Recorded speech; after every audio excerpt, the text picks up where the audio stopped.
নমস্কার বন্ধুরা, অনিফার্স world YouTube চ্যানেলে আপনাদেরকে স্বাগত। আজ আমাদের আলোচনার বিষয় ই পোর্টালে থাকা 3টি বিষয়কে নিয়ে। এই ভিডিওটি একটি রিকোয়েস্ট ভিডিও। আমার ইউটিউবেরই একজন বন্ধু এই ভিডিওটি বানানোর জন্য রিকোয়েস্ট করেছেন। তো সেই 3টি বিষয় কি? প্রথমত আমরা এই ভিডিওতে আলোচনা করব যে আপনি কোনো একটি ছাত্র বা ছাত্রীকে কিভাবে প্রমোশন করবেন। তারপর আলোচনা করব প্রমোশন দেওয়ার পর তার বর্তমান যে রোল নাম্বার, সেই রোল নাম্বার কিভাবে পরিবর্তন করবেন। আর 3 নম্বর, আপনার বিদ্যালয়ে যদি সর্বশেষ ক্লাস 4 বা 5 হয়ে থাকে, তাহলে সেই ছাত্র বা ছাত্রীগুলিকে কিভাবে প্রমোশন দিয়ে তারপর তাদের ট্রান্সফার সার্টিফিকেট ডাউনলোড করবেন। তো চলুন আমরা দেরি না করে সম্পূর্ণ ভিডিওটা দেখে নিই। নির্দিষ্ট আইডি এবং পাসওয়ার্ড দিয়ে ই পোর্টালে লগ ইন করে নেওয়ার পর যখন এরকম একটা ড্যাশবোর্ড আপনারা দেখতে পাবেন, তখন দেখতে পাবেন যে ওপরের দিকে আপনার বিদ্যালয়ের নাম লেখা আছে এবং বাম দিকে অনেকগুলি মেন মেনু রয়েছে।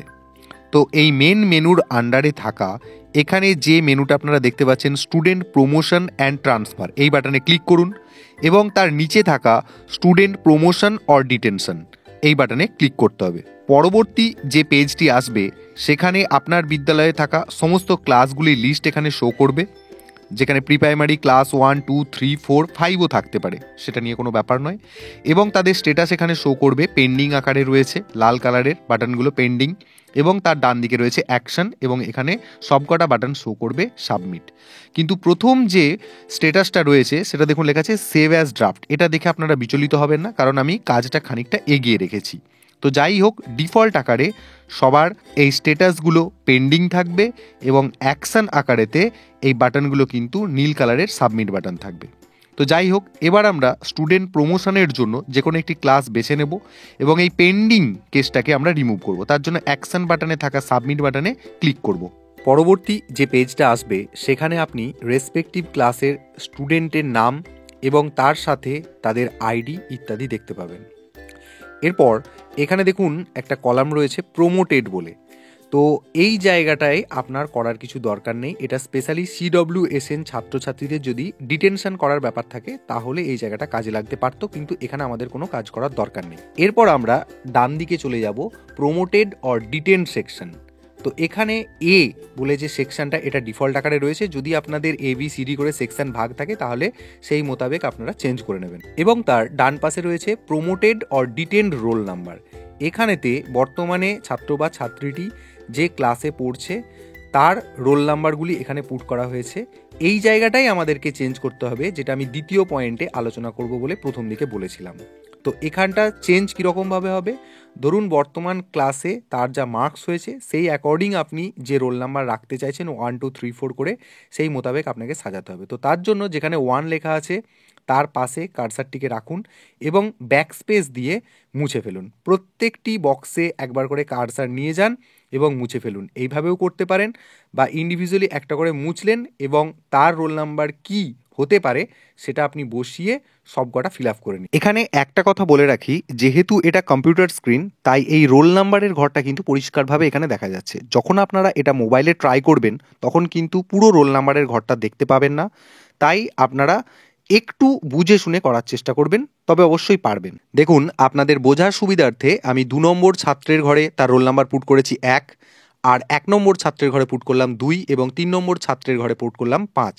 তো এইভাবে আপনার রোল নাম্বারগুলোকে সাজিয়ে নেবেন এবং শেষে সেভ অ্যাজ ড্রাফট বাটনে ক্লিক করে নেবেন। তাহলেই দেখতে পাবেন যে student promote information successfully saved, অর্থাৎ আপনার ছাত্রছাত্রীদের প্রমোশন কিন্তু হয়ে গেল এবং সাথে সাথে রোল নাম্বারও ঠিক হয়ে গেল। এইভাবেই একটি ক্লাসের ট্রান্সফার প্রক্রিয়া কমপ্লিট হলো। এরপর আমরা আগের মতোই বাম দিকের মেনু থেকে স্টুডেন্ট প্রমোশন অ্যান্ড ট্রান্সফার বাটনে ক্লিক করব, তার নিচে স্টুডেন্ট প্রমোশন অ্যান্ড ডিটেনশন বাটনে ক্লিক করব। যে পেজটা আসবে সেই পেজে আপনারা দেখতে পাবেন স্ট্যাটাসটা আগে যেটা পেন্ডিং ছিল এখন সেটা সেভ অ্যাজ ড্রাফট আকারে দেখাচ্ছে, অর্থাৎ তথ্য কিন্তু সাময়িকভাবে সেভ করা হয়ে গেছে। এবং অ্যাকশন বাটনের ঘরেও দেখুন ফাইনালাইজ বাটন বলে নতুন বাটন এসে গেছে। তো একইভাবে অন্যান্য ক্লাসগুলি যতগুলো আপনার ক্লাস থাকবে ততগুলোতে কিন্তু এই সেম প্রক্রিয়া অবলম্বন করে কিন্তু আপনারা প্রমোশন এবং তার সাথে রোল নাম্বার কিন্তু ঠিক করে নিতে পারবেন। এখানে একটি ক্লাসের প্রমোশন আমরা সেভ অ্যাজ ড্রাফট করে রেখেছিলাম, তো সেটা দেখাচ্ছে। তো এবার আমাদেরকে এটা ফাইনালাইজ করতে হবে, তাহলেই আমাদের কাজ শেষ। তো অ্যাকশন বাটনের নিচে ফাইনালাইজ যে কোনো একটাতে ক্লিক করলাম এবং সঙ্গে সঙ্গে একটা পপ আপ এলো, আর ইউ শিওর, আপনি কি নিশ্চিত? Once finalised data cannot be modified. যদি আপনি একবার এটাকে ফাইনালাইজ করে দেন তাহলে পরবর্তীতে এই তথ্যকে কিন্তু আর মডিফাই করতে পারবেন না। তো এটা যদি আপনার কাছে ঠিক বলে মনে হয়, ওকে বাটনে ক্লিক করুন এবং পরবর্তী যে পেজটা আসবে সেখানে দেখুন আরও একটা পপ আপ দিচ্ছে, data has been successfully finalised, অর্থাৎ ওই ক্লাসের প্রমোশনটা কিন্তু ফাইনালি একদম কমপ্লিট। এবং স্টেটাস আকারে দেখুন ওপরেরটা সেভ অ্যাজ ড্রাফট দেখালেও নিচেরটা দেখাচ্ছে ফাইনালাইজড, এবং অ্যাকশন বাটনের জায়গায় কিন্তু ওই ফাইনালাইজ এবং সাবমিট কথাটা কিন্তু উড়ে গেছে। অতএব এখানে আপনি আর কোনো কিছু করতে পারবেন না। তো এইভাবেই আপনারা প্রত্যেকটি সাবমিট বাটনে ক্লিক করে করে প্রত্যেকটি ক্লাসের ডেটাগুলোকে সেভ করুন এবং সাথে সাথে তাদেরকে প্রমোশনটা ফাইনালি করে দিন। এই পেজটাতে দেখুন প্রত্যেকটি ক্লাসের স্ট্যাটাস কিন্তু ফাইনালাইজ দেখাচ্ছে, কেবলমাত্র ক্লাস 4টা ছাড়া। ক্লাস 4 এখানে হচ্ছে এই বিদ্যালয়ের জন্য সর্বশেষ ক্লাস, তাই এখানে তার স্ট্যাটাসটা কিন্তু পেন্ডিং শো করছে। তো আগে আমাকে কি করতে হবে, এদেরকে প্রমোশন দিতে হবে। তার জন্য এই সাবমিট বাটনে ক্লিক করুন। করলেই পরবর্তী যে পেজ সেখানে রয়েছে প্রমোটেড অর ডিটেন্ড ক্লাস, তার তলায় দেখুন প্রত্যেকটি ছাত্রছাত্রীর পাশে লেখা আছে প্রমোট অ্যান্ড লিভ স্কুল। এই জায়গাটা আপনারা কোনো কিছু করতে পারবেন না, কারণ এরা এবার বিদ্যালয় লিভ করবে বা লিভিং সার্টিফিকেট পাবে। তো তার পাশের ঘরে রয়েছে প্রমোটেড অর ডিটেন্ড সেকশন, এখানে প্রত্যেকটার ঘরে প্লিজ সিলেক্ট রয়েছে। এটা কিন্তু CWSN ছাত্রছাত্রী যদি থাকতো তাহলে এই জায়গাটা এডিট করতে পারতেন। আর তার পাশের ঘরে রয়েছে দেখুন স্টুডেন্ট রোল নাম্বার, এই জায়গাগুলো কিন্তু ইনঅ্যাক্টিভ রয়েছে। অন্যান্য ক্লাসে কিন্তু এই জায়গাগুলো অ্যাক্টিভ ছিল, আমরা এডিট করতে পারছিলাম, কিন্তু যেহেতু এরা স্কুল ছেড়ে বেরিয়ে যাবে তাই তাদের রোল নাম্বার সিলেক্ট করার জায়গাও নেই, আর আপনি করতেও পারবেন না। তাই এখানে সরাসরি সেভ অ্যাজ ড্রাফট বাটনে ক্লিক করুন, তাহলেই ক্লাস 4 কিন্তু প্রমোটেড হয়ে গেল। তাই পপ আপটাতেও দেখাচ্ছে দেখুন student promote information successfully save. ওপরের দিকে ব্যাক বাটনে ক্লিক করুন এবং পরবর্তী যে পেজটা আসবে সেখানে দেখুন প্রত্যেকটা ক্লাসের ডেটাটা ফাইনালাইজড হয়ে গেছে, কিন্তু ক্লাস 4এরটা সেভ অ্যাজ ড্রাফট রয়েছে। এরপর এখানে ডান দিকে অ্যাকশন যে ঘরটা রয়েছে সেখানে সাবমিট করে এখনও পর্যন্ত কিন্তু আপনারা ডেটা যদি ভুল থাকে সেটাকে এডিট করতে পারেন, কিন্তু আমাদের এই ধরনের ভুল নেই, তাই ফাইনালাইজ বাটনে ক্লিক করলাম। ঠিক একই পপ আপ, যে আপনি যদি ডেটাটা একবার ফাইনালাইজ করে দেন তাহলে কিন্তু সেটাকে আর কোনোভাবেই চেঞ্জ করতে পারবেন না।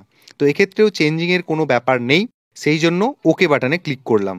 এবার দেখুন প্রত্যেকটি ক্লাসের স্ট্যাটাস কিন্তু ফাইনালাইজড দেখাচ্ছে, অতএব কারোর কিন্তু আর প্রমোশন হতে বাকি নেই। তাহলে এখানে ক্লাস 4-এর বাচ্চাদেরকে লিভিং সার্টিফিকেট দেওয়ার জন্য এই অ্যাকশন বাটনের ঘরের নিচের দিকে একদম দেখুন লেখা আছে ডাউনলোড স্কুল লিভিং সার্টিফিকেট। এই বাটনে ক্লিক করলে সঙ্গে সঙ্গে একটি PDF ডাউনলোড হয়ে যাবে। অবশ্যই আপনি সেগুলোকে প্রিন্ট করে রেখে দেবেন বাচ্চাদেরকে ডিস্ট্রিবিউশন করার জন্য। তো যাই হোক, এই টোটাল ভিডিও জুড়ে আমি যে 3টি পয়েন্ট আলোচনা করলাম সেগুলিতে নিশ্চয়ই আপনাদের উপকার হবে। তো পরবর্তীতে এই ধরনের পোর্টাল সংক্রান্ত খুঁটিনাটি যদি আপনারা পেতে চান আমার চ্যানেলটিকে সাবস্ক্রাইব করুন এবং সাথে সাথে ভিডিওটিকে শেয়ার করতেও ভুলবেন না।